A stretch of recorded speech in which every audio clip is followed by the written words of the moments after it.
और फांसी मेरे पिता को मिली थी, सिर्फ इसलिए कि उनके पास अच्छा वकील करने की ताकत नहीं थी। भगवान ने चाहा तो ये बाल गोपाल जरूर एक दिन बहुत बड़ा वकील बनेगा। मुझे भूल मत जाना, और अगर मैं ना आ पाऊँ तो मुझसे मिलने बम्बई जरूर आना। आओगे ना? जी। नमस्ते। नमस्ते।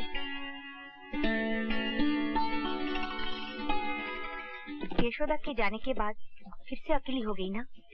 जब तक वो यहाँ नहीं आई थी तब तो मैंने अपने आप को समझा लिया था कि यही अकेलापन ही जिंदगी है, मगर उसकी आंखें चले जाने ने सब कुछ उथल पटल कर दिया। तुम इतने चुप क्यों हो? जी नहीं सुन रहा हूँ मालकिन। सुनते तो तुम पहले भी थे, मगर इतने चुप नहीं लगते थे। क्या बात है? कोई बात नहीं। अरे बातों बातों में हम लोग कितने आगे निकल आए। चलो वापस चलते हैं। ये क्या बदतमीजी है? मैं आपका हरण करूंगा। मैं आपको किडनैप करूंगा। क्या आप बकवास कर रहे हो? घबराइए नहीं मालकिन, मैं आपको कोई नुकसान नहीं पहुंचने दूंगा। मैंने आपका नमक खाया ना, जरूरत पड़ी तो आपके लिए जान भी दे सकता हूँ। है क्या मालकिन कि मैं अपनी कमाई से रोहन के लिए कोई भविष्य नहीं खरीद सकता। मालिक के पास ढेर सारे रुपए हैं, मैं उनसे आपकी आजादी का दाम लेकर आपको छोड़ दूंगा और वो रुपए लेकर बंबई चला जाऊंगा। वहां रोहन को खूब पढ़ाऊंगा लिखाऊंगा, बड़ा आदमी बनाऊंगा, ताकि फिर से उसे कोई चोर ना कह सके।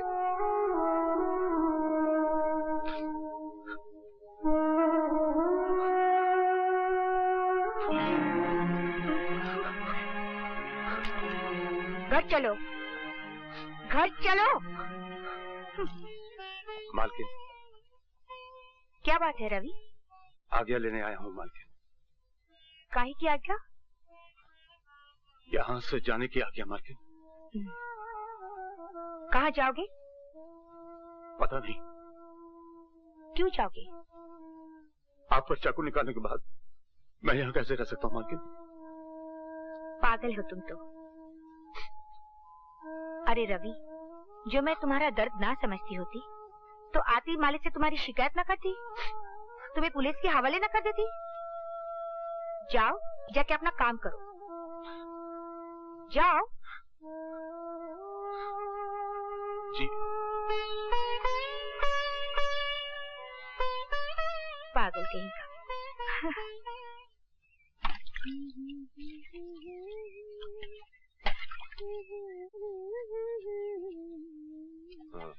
क्या?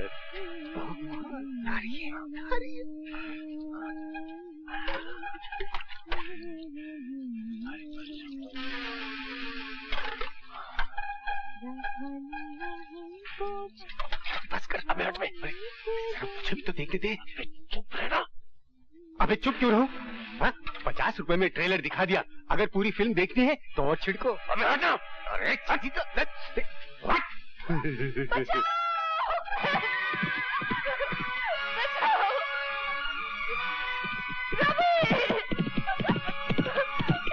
को मार रवि, खत्म कर दे शराबी को, छुट्टी कर दे इसकी।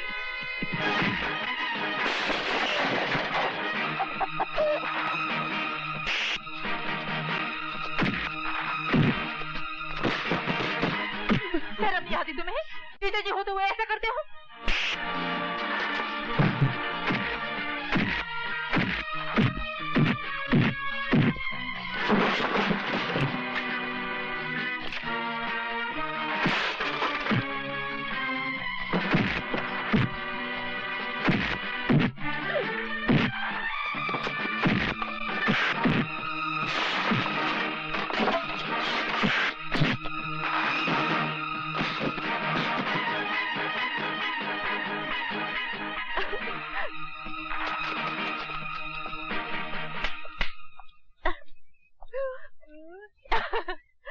खिड़की दरवाजे बंद करके नहाना सीख। सिखला दे। बेशर्म कहीं। रवि, आज मैंने तुम्हारे बारे में एक फैसला किया है। क्या फैसला किया मेरा? कल से मैं तुम्हें पढ़ाना शुरू करूंगी। मैं पढ़ के क्या करूंगा? पढ़ाई हमेशा काम आती है पागल आदमी। थोड़ा बहुत पढ़ लोगे तो बंबई जाकर अच्छा काम कर सकोगे, अच्छी तनख्वाह मिलेगी और रोहन की जिंदगी भी बना सकोगे। रोहन के लिए तो मैं कुछ भी कर सकता हूँ, पढ़ भी सकता हूँ। आप कल ही से मुझे पढ़ाना शुरू कर दीजिए। पागल हो।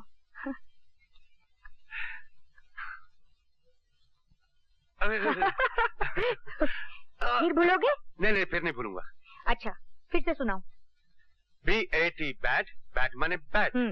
CAT कैट, कैट माने बिल्ली। राइट। RAT रैट, रैट माने चूहा। That's right. क्या हो रहा है ये? अरे मैं रवि को पढ़ा रही थी, मगर आप इतने जल्दी कैसे आ गए? क्यों, मेरा आना बुरा लगा? बात करना सीखिए सिंह साहब। तुम जाओ यहाँ से। जी। मेरे घर में ये सब नहीं होगा। क्या सब नहीं होगा? क्या हो रहा था यहाँ? Shut up. चिल्लाइए मत। मैं तो आपको एक सरप्राइज देना चाहती थी। सोच रही थी रवि को इंग्लिश बोलते सुनकर आप खुश हो जाएंगे। मैं भी दिन भर अकेली पढ़ी पढ़ी करूँ भी तो क्या, वो पढ़ लिख जाएगा तो उसे कोई अच्छा काम मिल जाएगा, उसकी कमाई बढ़ जाएगी और वो रोहन को एक सलीके की जिंदगी दे पाएगा। नौकरों को अपने इतने पास आ जाने देना कोई अच्छी बात नहीं है रवि।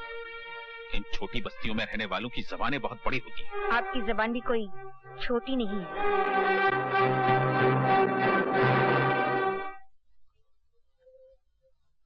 नमस्ते मालकिन। रवि, क्या तुम कभी अपने आप से बातें करते हो? दिन में ख्वाब देखने का क्या फायदा मालकिन, लेकिन बात क्या है? जिंदगी में बहुत जहर फैल गया है रवि, अब तो सांस भी लेना मुश्किल हो गया है। अपने घोड़े से कहो मुझे किसी ऐसे ख्वाबों की बस्ती में ले चले जहाँ मुझे चैन मिले, प्यार मिले। न जाने आजकल मनोहर सिंह को क्या हो गया है। बिल्कुल अंधा हो गया है। सारे शहर को मालूम है कि रवि का इसकी बीवी के साथ क्या चक्कर है।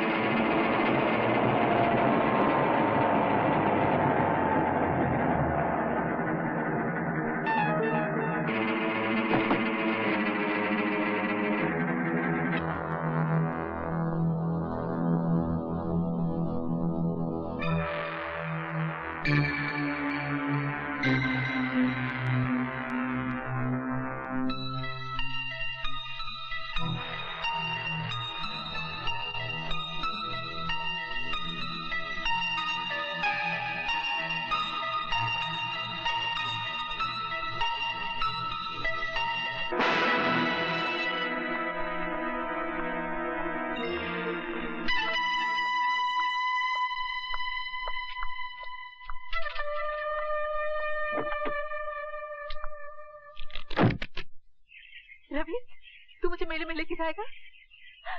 बहुत प्यार करता है ना मुझसे। मेरी तरफ से मैं पहनी हूँ घाघर चोली, गाँव की गोरी।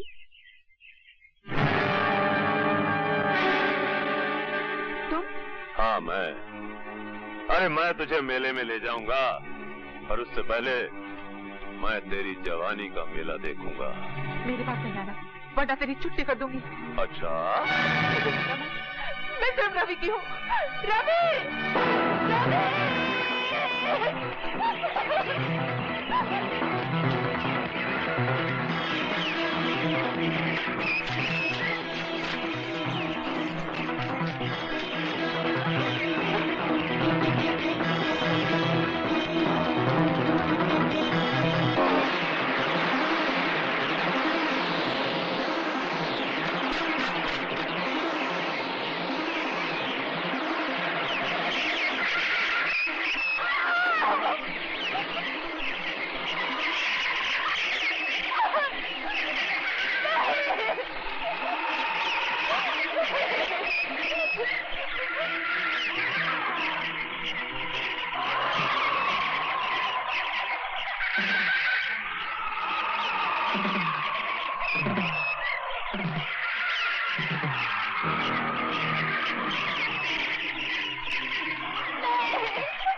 तुम्हारा कहना है कि तुमने खुद मुलजिम रवि यादव को पार्वती देवी के साथ बलात्कार करते हुए देखा? जी सरकार, वो बेचारी गिड़गड़ाती रही, हाथ जोड़ती रही, लेकिन ये मुलजिम उसकी एक नहीं सुना। अरे सरकार, हमसे तो ये जुल्म देखा नहीं गया, हमने अपनी आंख बंद कर ली और जब आंख खोल के देखा तो ये अपना काम खत्म करके जा चुका था। नहीं जज साहब, ये सरासर झूठ बोल रहा है। और पार्वती देवी वहां मरी पड़ी थी। तुमने पार्वती देवी को बचाने की कोशिश क्यों नहीं की? अरे साहब, आप इसको नहीं जानते। अगर हम उसे बचाने की कोशिश करते तो उसकी लाश के बगल में आप हमारी लाश भी पाते। Your witness. No questions. आप मुल्जिम के बचाव के वकील हैं और आप गवाह से कोई सवाल नहीं करना चाहते जिसका बयान मुल्जिम को फांसी के तख्ते तक ले जा सकता है। मुल्जिम को अपने वकील से झूठ नहीं बोलना चाहिए योर ऑनर।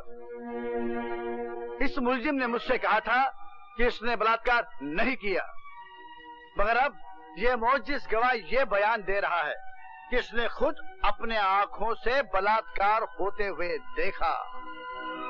तो इस गवाह से मैं क्या सवाल करूं? मैं सिर्फ इतना ही कह सकता हूं योर ऑनर, इस चश्मदीद गवाह का बयान बलात्कार तो साबित कर सकता है मगर कत्ल साबित नहीं करता, क्योंकि जिस वक्त इसने आंख खोली तो मुल्जिम जा चुका था और लाश पड़ी हुई थी।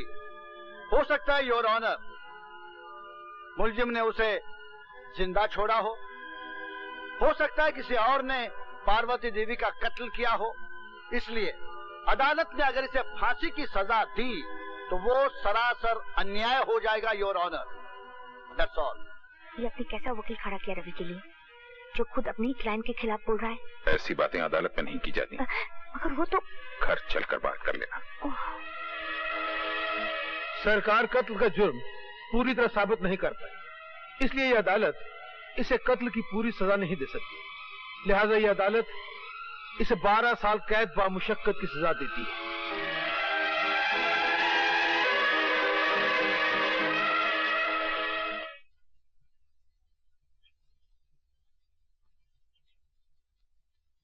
मालकिन,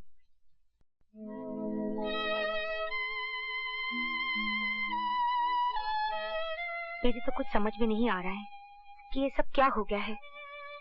मुझे ऐसा लगता है जैसे मैं ही तुम्हारी दोषी हूँ। ये आप क्या कह रही हैं मालकिन?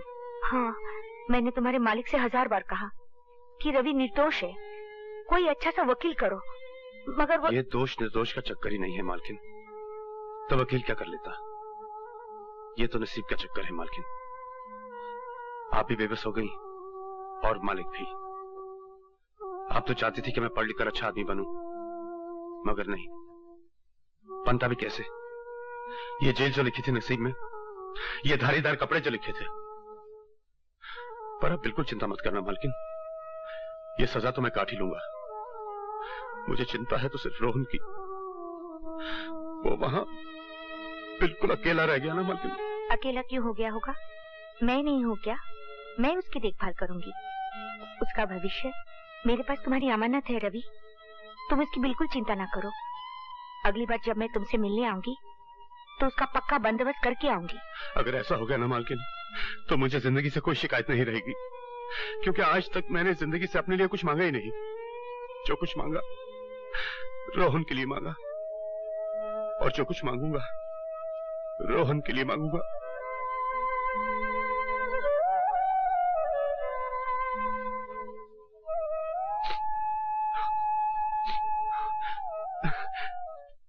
नमस्ते। नमस्ते। आओ बेटा रोहन। क्या देख रहे थे? ये घर तुम्हारा है। भैया कहाँ है? भैया अभी आते होंगे। चलो। अच्छा मालकिन, मैं चलता हूँ। 3 बजे की गाड़ी से मुझे जगदीशपुर जाना है। नमस्ते। नमस्ते। चलो। आखिर मानी नहीं तुम यशोदा, ले ही आई से। अब ये हमारा बेटा है। What is your name बेटा? My name is Vasu Gujral. And what is your mother's name? Her name is Yashoda. Yashoda Gujral. हाँ। अब अपने डैडी का नाम बताओ और उनके चरण छुओ। मेरे डैडी का नाम सूर्यकांत गुजराल है। पाँव छूने की बिल्कुल जरूरत नहीं। यशोदा, तुम शौक से इसकी माँ बन सकती हो, मगर मैं इसका बाप नहीं बनूंगा। मैं किसी मुजरिम कातिल के भाई को गोद नहीं ले सकता। That is final। अब ये तुम्हारी माँ भी है और बाप भी। 2 in 1। तुम इन्हें माता श्री कहो, माता जी कहो, अम्मा कहो, मम्मी कहो, कुछ भी कहो। मुझे तुम डैडी नहीं कहोगे। क्या नहीं कहोगे? डैडी। हाँ, डैडी। डरो मत बेटा। क्या मैं उन्हें डैडी नहीं कह सकता? अरे ये तो उनका दुर्भाग्य हुआ ना कि तुम जैसा बेटा उन्हें डैडी नहीं कहेगा। तो फिर मैं क्या कहूँ? तुम उनका नाम जानते हो, सूर्यकांत गुजराल, तो तुम उन्हें मिस्टर गुजराल कहा करो। तुम समझ ही नहीं सकती रेणुका कि मेरी जिंदगी में वासु की क्या जगह है। धूप का टुकड़ा भी वही और छाव का टुकड़ा भी। उसके आने के बाद मेरा अकेलापन हमेशा के लिए खत्म हो चुका है। मैं तुम्हें यह भी नहीं समझा सकती कि अपने बाल गोपाल को मैं कितना चाहती हूँ। बस ये समझ लो कि मैं ही उसकी देवकी हूँ और मैं ही